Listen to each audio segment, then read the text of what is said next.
Бисмилля, альхамдулилля, вассалату вассаляму аля расулилля. قال الله تعالى في كتابه الكريم أعوذ بالله من الشيطان الرجيم بسم الله الرحمن الرحيم يا أيها الذين آمنوا كتب عليكم الصيام كما كتب على الذين من قبلكم لعلكم تتقون يا أيها الذين آمنوا اتقوا الله ولتنظر نفس ما قدمت لغد واتقوا الله إن الله خبير بما تعملون ولا تكونوا كالذين نسوا الله فأنساهم أنفسهم أولئك هم الفاسقون اللهم رب اشرح لي صدري ويسر لي أمري واحلل عقدة من لساني يفقهوا قولي وأفوض أمري إلى الله إن الله بصير بالعباد وما توفيقي ولا اعتصامي إلا بالله عليه توكلت وهو رب العرش العظيم أما بعد Ассаляму алейкум ва рахматуллахи ва баракатух. Уважаемые братья и сестры, соотечественники, единоверцы, все, кто нас слышит, желаем мира и милости от Всевышнего Аллаха. Напоминаю себе и вам, что сегодня 24-й день месяца март 2023 года, второй день месяца Рамадан 1444 года. Это первая пятница месяца Рамадан. Когда наступал новый месяц, Расулуллах, алейхиссаляту вассалям, делал дуа и в Рамазан, и в любой другой месяц, и мы с вами это дуа тоже вместе сделаем. Бисмилля, альхамдулилля, вассалату вассаляму аля расулилля. اللهم أهله لنا بالأمن والإيمان والسلم والإسلام ربي وربك الله هلال رشد وخير هلال رشد وخير هلال رشد وخير. Вся хвала и благодарность принадлежит Аллаху. Благословение посланнику его Мухаммаду, саллаллаху алейхи салям, членам его семьи и сподвижникам, а также всем, кто следует ему вплоть до судного дня. О Аллах, мы просим у Тебя, чтобы этот новый месяц стал месяцем безопасности и веры, мира и покорности. О новый месяц, Твой Господь и мой Господь Аллах. Прошу Аллаха, чтобы этот месяц был полон блага и верного руководство прямой дороги. Амин, вальхамдулиллахи раббил аламин. Месяц Рамадан – это особый месяц, которому уделяется особое внимание. Аллах Тааля уделил ему особое внимание. В этот месяц он ниспослал свою книгу Кур'ан Карим, и в соответствии с преданиями, которые дошли от пророка Мухаммада, саллаллаху алейхи салям, прежние писания, такие как Евангелие Иисуса, алейхиссалям, Тора Моисея, алейхиссалям, Псалтырь Давида, алейхиссалям, и свитки Авраама, алейхиссалям, все они были ниспосланы в Рамадан, только в разные дни. И поэтому в знак благодарности Аллаху Субхану Тааля, следуя Его воле и приказу, мы держим пост. Об этом Всевышний сказал: «А'удhu билляхи минаш шайтанир раджим, бисмиллахир рахманир рахим. Шахру Рамадан аллади унзила фихи al-Qur'an. أنزل فيه القرآن هدى للناس وبينات من الهدى والفرقان فمن شهد منكم الشهر فليصمه صدق الله العظيم وبلغنا رسوله الكريم». Всевышний Аллах сказал истину, Его благородный посланник Мухаммад, саллаллаху алейхи салям, это до нас донес, ничего не уменьшая, ничего не добавляя. Мы это услышали и являемся одними из свидетелей. О чем нам говорит Аллах Та'аля в этом аяте?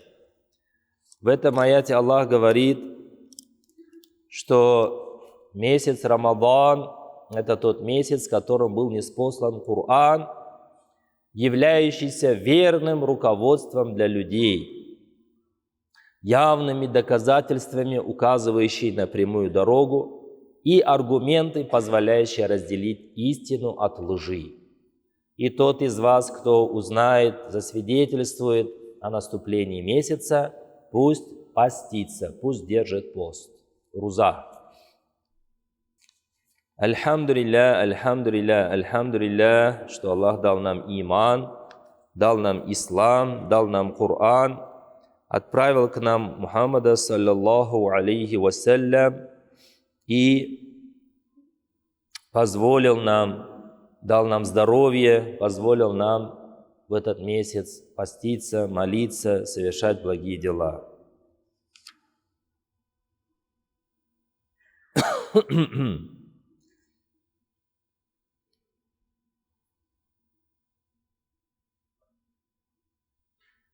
Это фурса, то есть удобный случай, возможность, которая не всем дается.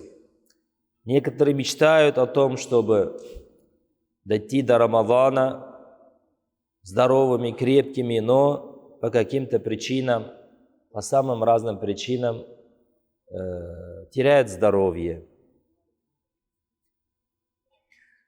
Некоторые даже теряют жизнь. Поэтому, альхамдулиллах, как говорится, джан тенде, аяк жерде, душа в теле, ноги на земле, этим надо пользоваться и провести в поклонении. Некоторые из нас болеют, сделаем за них дуа, чтобы они побыстрее исцелились и оставшиеся дни Рамадана провели в поклонении Всевышнему. اللهم رب الناس مذهب البأس اشفينا واشف والدينا واشف جميع مرضى المؤمنين والمؤمنات والمسلمين والمسلمات إنك شافي لا شفاء إلا شفاءك شفاء لا يغادر سقما خاصة رويلا بنت رشيد وضمير ابن صالح. О Аллах, Господь людей, избавляющий от бед и невзгод, исцели всех нас, наших родителей и тех братьев, сестер, чьими имена мы упомянули. Воистине Ты лекарь, нет иного лечения, кроме Твоего лечения. Исцели всех нас так, чтобы не осталось никакой болезни, чтобы оставшиеся дни Рамадана мы провели в поклонении, в здравии и благополучии. Нас'алуллах аль-афа валь-афия фи д-дунья валь-ахира бирахматика я архамар рахимин. Амин.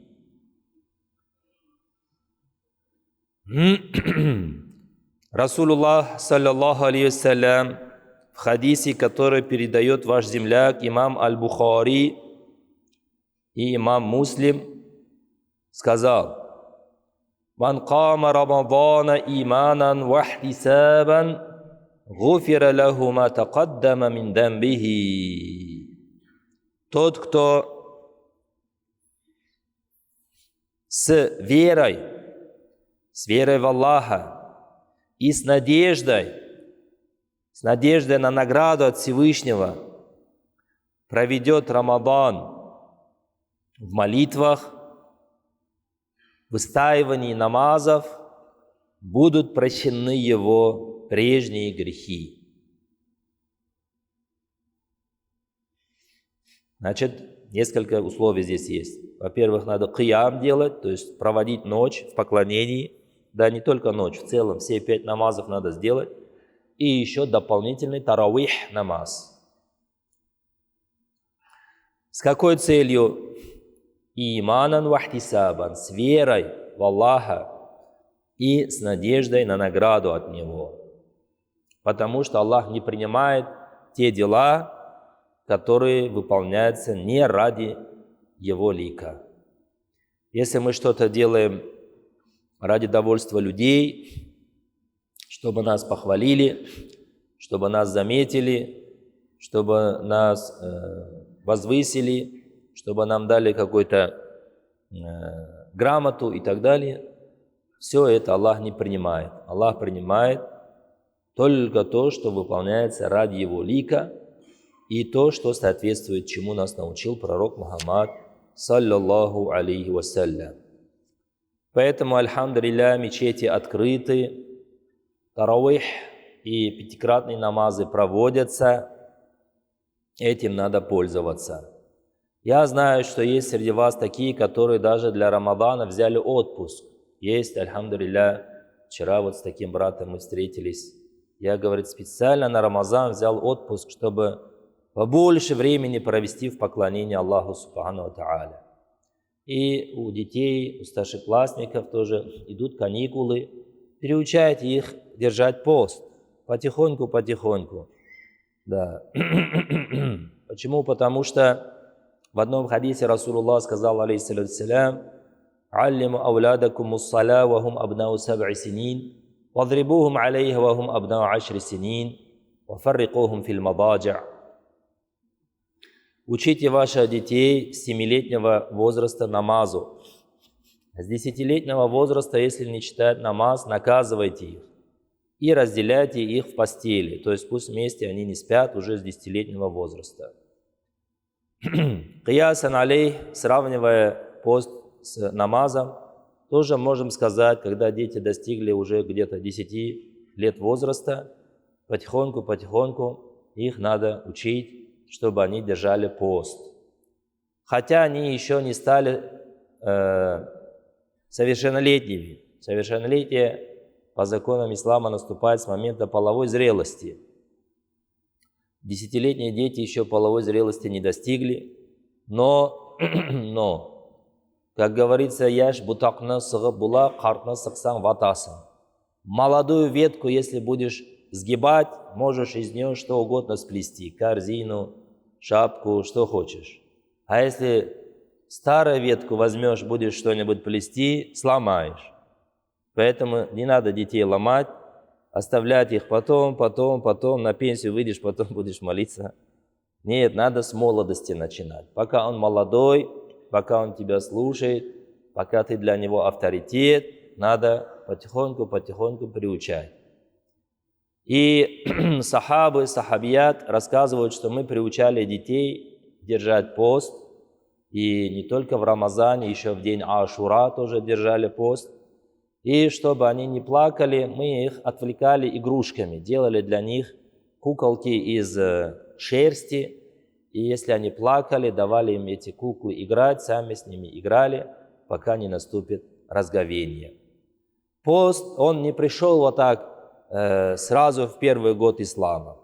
Сначала 12 лет пророк, алейхиссаляту вассалям, проповедовал в Мекке, для того, чтобы у людей было крепкое вероубеждение, чтобы они знали, кто такой Аллах, Джалля Джалялю, кто такие ангелы, кто такие пророки, что такое книги, что такое судьба, что будет после смерти, что такое рай, что такое ад. Вот 12 лет пророк, алейхиссалям, в Мекке людей к этому призывал, и у них не было тогда обязательства держать пост. Они держали один день в году, и то по желанию, в день Ашура.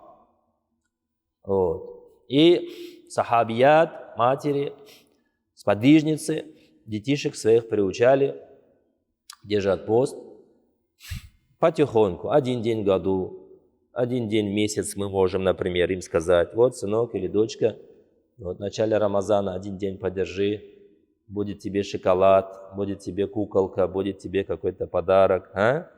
И так потихоньку они войдут во вкус. Раньше, конечно, в таких шикарных и комфортабельных условиях, как мы, люди, не жили. И вот мне рассказывал, значит, отец, и говорит, что мы с удовольствием вставали на сахар.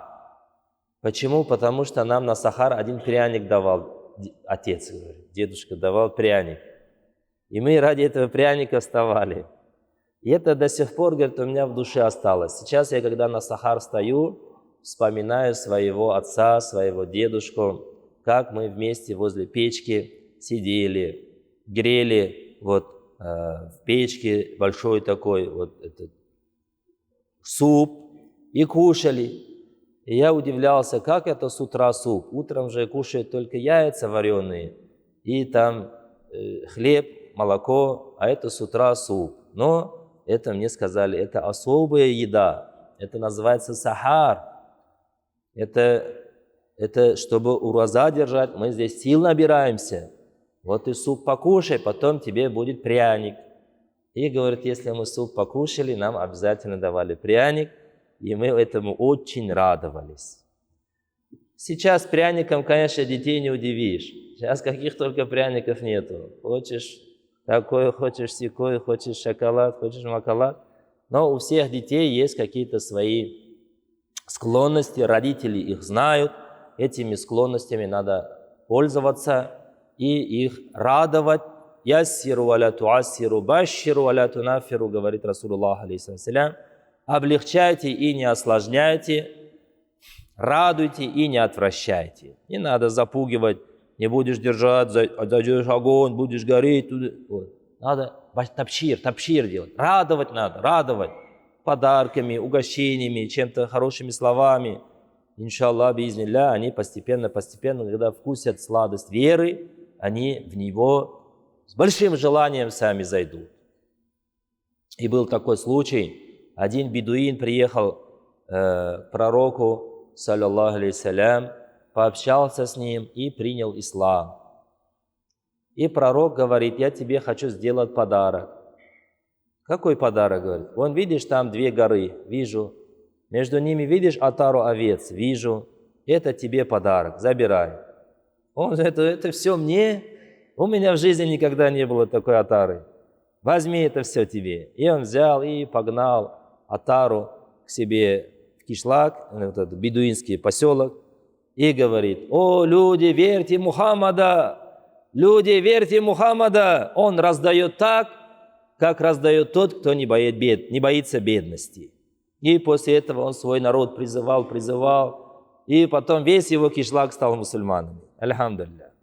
Поэтому иногда людям надо какую-то мотивацию. Конфеты, печенье, бараны, не знаю кому что. Но когда человек уже вкусит сладость веры, ему все это не надо будет. Он скажет, мне это дунья не надо. Я ради Аллаха все делаю. Ради Аллаха все делаю. И насчет сахара, возвращаясь к теме сахара, утреннего принятия пищи, Расулуллах нас к этому побуждал, саллаллаху алейхиссалям, и говорил, «Тасахару фаинна фи сухури барака». Кушайте на рассвете, принимайте пищу во время сахара, ибо в это время будет баракат, будет благодать.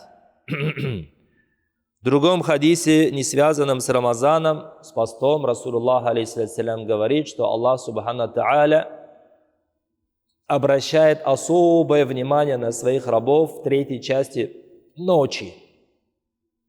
И спрашивает, «Халь мин таибин», есть ли кающийся, чтобы я принял его покаяние? «Халь мин саилин», есть ли что-то у меня просящий, чтобы я ему дал? «Халь мин муид», есть ли тот, кто прибегает ко мне для защиты от чего-то, чтобы я его защитил?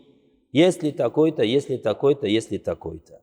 И так продолжается до рассвета. Поэтому мы обычно на сахар встаем где-то до фаджра, до рассвета, за час, за полтора. Вот. Читаем тахаджуд намаз 2 ракаата, просим у Аллаха, что нам надо, кушаем сахар. Еще 10 минут остается, 15 минут остается до фаджра, до бамдада. Еще раз делаем дуа. Это особое положение, у этого времени особое положение. Почему? Потому что человек, он существо ленивое, существо слабое, существо усталое, сладко любит спать, а здесь он побеждает сон, здесь он просыпается, здесь он ради Аллаха встает, делает дуа, кушает в необычное время, вот, объединяется с членами семьи, объединяется со своими друзьями, товарищами. Вот. У нас обычно люди друг друга приглашают на ифтар, потому что знают, что Расулуллах ﷺ сказал: «Ман афтара саиман», кто даст ифтар, даст пищу вечернюю тем, кто, значит, держал ураза, пост, ему запишется награда такая же, которую совершил постящийся. Причем ничего не уменьшится из награды постящегося. Вот. Но это в то время, может быть, тяжело было понимать людям, как это так. А сегодня компьютерный век, это понять очень легко. Мы создаем же папки внутри компьютера. Вот. И из одной папки в другую папку делаем копию. При этом первый оригинал не теряется, во вторую папку копия переходит. Валлаху алям, что-то подобное происходит на уровне ангелов. Они все наши дела фиксируют, записывают, контролируют. И наш пост тоже очень большую ценность имеет. Они его берегут. И если ты постящегося накормил, с его папки благих дел, делается копия и записывается в твою папку, в папку твоих благих дел. Поэтому мы всегда стремимся кормить постящихся. Вот. Или хотя бы, если нет возможности их глубоко накормить, сыто накормить, хотя бы воду даем, хотя бы финик даем, хотя бы глоток молока даем. Это тоже приравнивается к тому, что человек накормил постящегося. Так сказал Мухаммад, ﷺ, бедным сахабам. Некоторые услышали этот хадис, очень огорчились. Я Расул Аллах, саллаллаху алейхи, у нас нет возможности кормить людей, большое количество людей, малое количество людей, мы сами бедные. Ну тогда вы им глоток воды дайте, полфиника дайте, глоток молока дайте. Это вам тоже запишется, как будто вы дали ифтар к постящемуся. Вот. Но еще можно и приглашать на сахар друг друга. Вот. Особенно в условиях мегаполиса, вы понимаете, время ифтара – это время пробок. Туда поехать, сюда приехать тяжело. Дороги заняты. Час-два уходит только на дорогу, потом на ифтар быстро-быстро кушаешь и бежишь быстрее бы на таравих. Быстрее, все, ребята, пора, мне пора. А?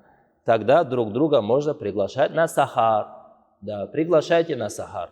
Почему? Потому что Расулуллах сказал, алейхиссалям, «Ас-сабабу каль-фа'иль». Тот, кто станет причиной чего-то, как будто он сам это совершил. То есть, если ты, тот, кто собирается ураза держать, его сахаром накормил, сделал причину, чтобы он держал ураза, ты как будто сам сделал это ураза, как будто сам держал этот пост. Поэтому вот на сахар друг друга тоже приглашайте. Почему? Потому что пробок нету, легко доехать. Поехал, приехал, и время экономишь, и утром бараката еще больше бывает, потому что Расулуллах, алейхиссалям, делал особое дуа и говорил: «Аллахумма барик ли уммати фи букуриха». «О Аллах, дай баракат моей умме, моей общине в ее ранние часы». И это все знают, и даже люди, которые хадисы не знают, но они тоже являются умма Мухаммада, саллаллаху. Все, кто пришел после Мухаммада, являются его умма. Некоторым это уже дошло, умма листиджаба, некоторые ответили на призыв пророка, приняли его, стали покорными Богу, и другие еще не приняли, или не узнали, или не услышали, их мы называем уммату дa'ва, то есть те люди, которым направлен призыв пророка. Вот. И есть такая народная поговорка, взятая из жизненного опыта. Говорят, кто рано встает, тому Бог подает. Правильно? Кто рано встает, тому Бог подает. Поэтому сахар у него особое положение. Утреннее разговение у него особое положение. И вспомним еще один хадис. Его передал тоже ваш земляк Сальман аль-Фариси, радаллаху анху. Сальман аль-Фариси говорит: خطبنا رسول الله صلى الله عليه وسلم في آخر يوم من شعبان وقال: يا أيها الناس قد أظلكم شهر عظيم مبارك، شهر فيه ليلة خير من 1000 شهر، شهر جعل الله صيامه فريضة وقيام ليله تطوعا، من تقرب فيه بخصلة من الخير كان كمن أدى فريضة فيما سواها ومن أدى فريضة فيه كان كمن أدى 70 فريضة فيما سواها. Сальман аль-Фариси, один из ваших земляков, где-то жил, Аллаху алям, в Узбекистане или Таджикистане. Ну, раньше не было ни Узбекистан, ни Таджикистан. Была одна большая земля, Билад аль-Фурс. Он услышал про Мухаммада, саллаллаху алейхиссалям, и его долго искал.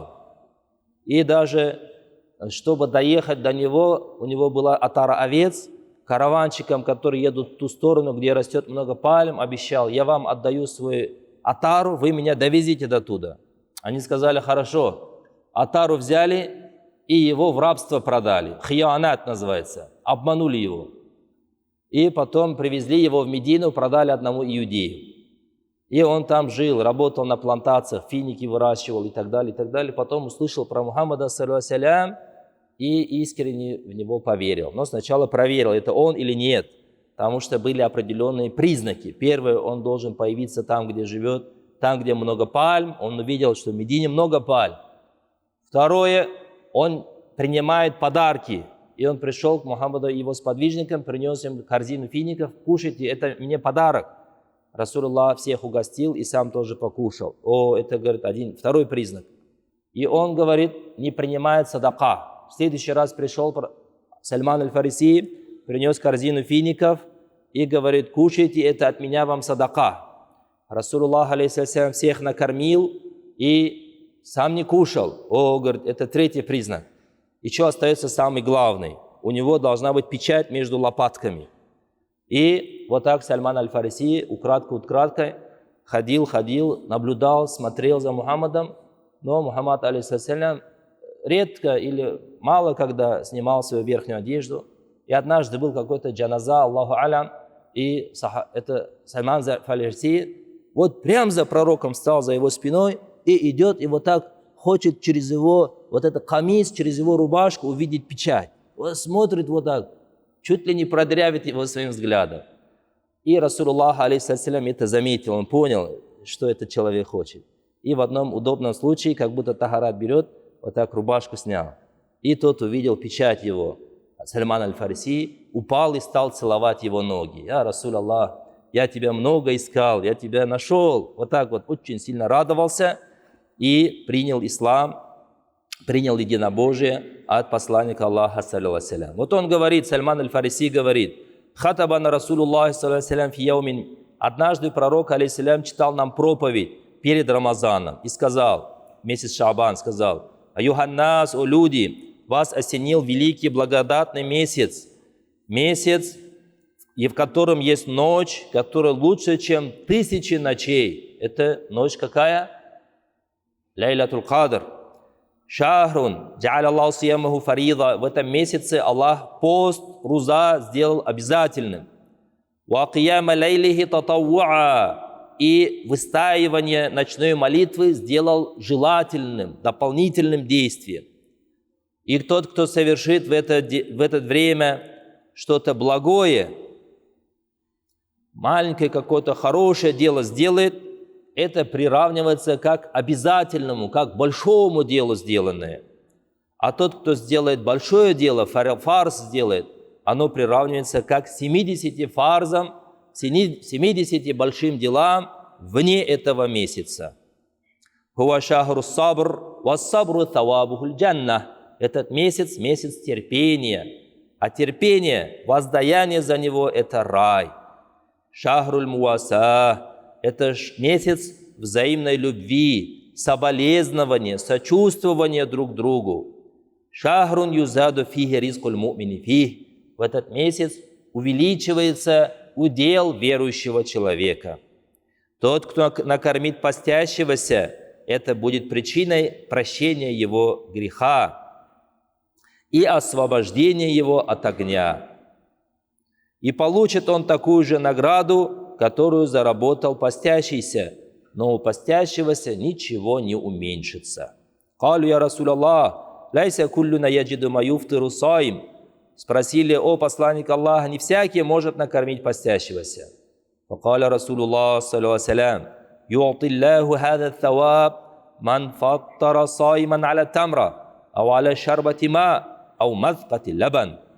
Аллах щедрый, и Он дает награду, как будто ты накормил постящегося, даже если ты угостил его фиником, даже если дал ему глоток воды, даже если дал ему глоток молока. وَهُوَ شَهْرٌ أَوَّلُهُ رَحْمَةٌ وَأَوْسَطُهُ مَغْفِرَةٌ وَآخِرُهُ عِتْقٌ مِنَ النَّارِ. Этот месяц, начало которого полное милости, середина которого полное прощение, и конец его – это освобождение от огня. «Ман хафафа ан мамлюкихи фихи гафар Аллаху лях».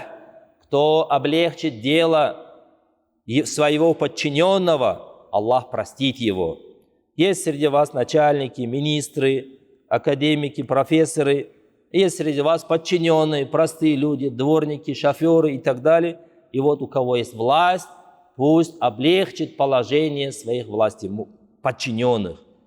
Даст им, например, побольше отгул, побольше выходной, даст им, значит, отпуск или что-то, не перегружает работой в этот месяц. Почему? Потому что тот, кто это сделает, Аллах его простит. وَأَعْتَقَهُ مِنَ النَّارِ и освободит его от огня. «Истакфиру фихи мин арба хисаль». Побольше делайте в этот месяц 4 вещи. 2 вы сделаете довольными вашего Господа, и 2 вы заслужите то, от чего вы никак не можете отказаться. Что же это за вещи? Что это за такие поступки? Первое. Шахадат алла иляха илляллах ва тастагфируну. Чаще говорите ла иляха илляллах. Чаще вспоминайте Аллах, зикр. Ла иляха илляллах, ла иляха илляллах, ашхаду алла иляха илляллах. И чаще просите у Аллаха прощения. Аллах любит, когда мы говорим о Его единобожии. Аллах любит, когда мы вспоминаем то, что Он один, и любит нас прощать. وَخِسْلَتَانِ لَتَانِ لَا لَغِنَ بِكُمْ عَنْهُمَا. А что касается тех качеств, от которых вы никак не можете отказаться, это что? «Ис'алуллаха аль-джанна». Просите у Аллаха джаннат, рай. Кто от рая откажется? Никто не откажется. وَتَعَوَّذُوا مِنَ النَّارِ. Там оставьте здесь. Прям здесь, что ли? Кто сказал? Хазрат сказал. Значит, какие качества еще раз? Первое, надо чаще больше повторять ля иляха илляллах и просить у Аллаха прощения. Астагфируллах. И это, чтобы Аллах был доволен. И чтобы мы сами были довольны, что надо делать? «Ис'алуллаха джанна ва та'авваду минан нар». Просите у Аллаха рай и прибегайте, ищите защиты у Аллаха от ада.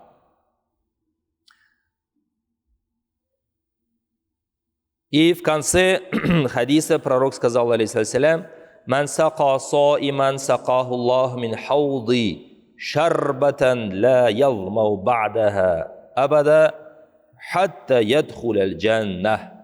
Тот, кто напоит постящегося, Аллах напоит его из моего хауза.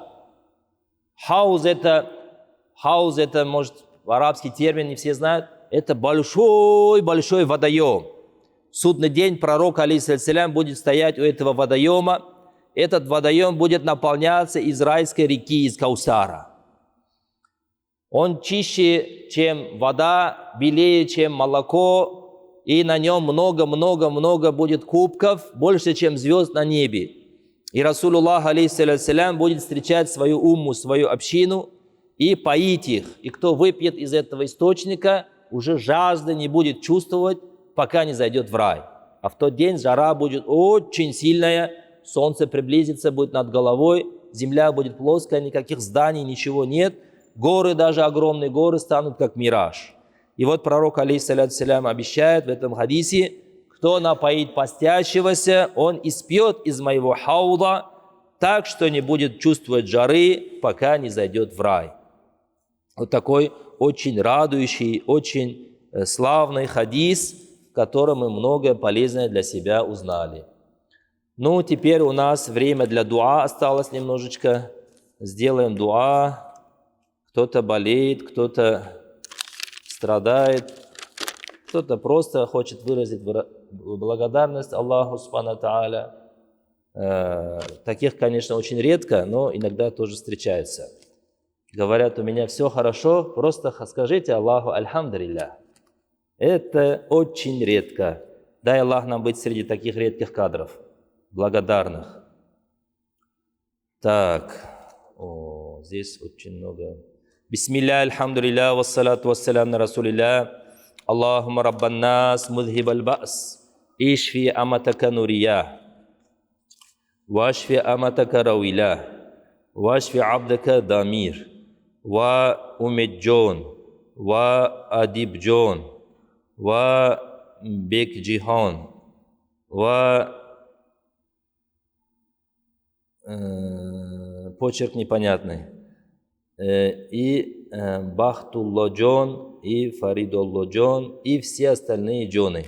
Пусть Аллах Тааля, все, чьи имена здесь записаны, чьи имена не записаны, всем нашим братьям, кто поднял руки, у кого какие желания есть, пусть Аллах их всех исполнит.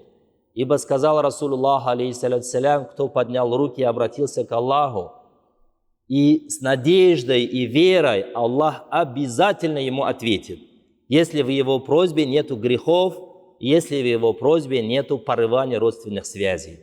Поэтому пусть Аллах нас сохранит от грехов, пусть Аллах сохранит нас от порывания родственных связей, даст нам здоровье, благополучие в этом благословенном месяце, чтобы мы провели его в благодарности, в поминании Аллаха Субхану Тааля и в наилучшей форме поклонялись Ему.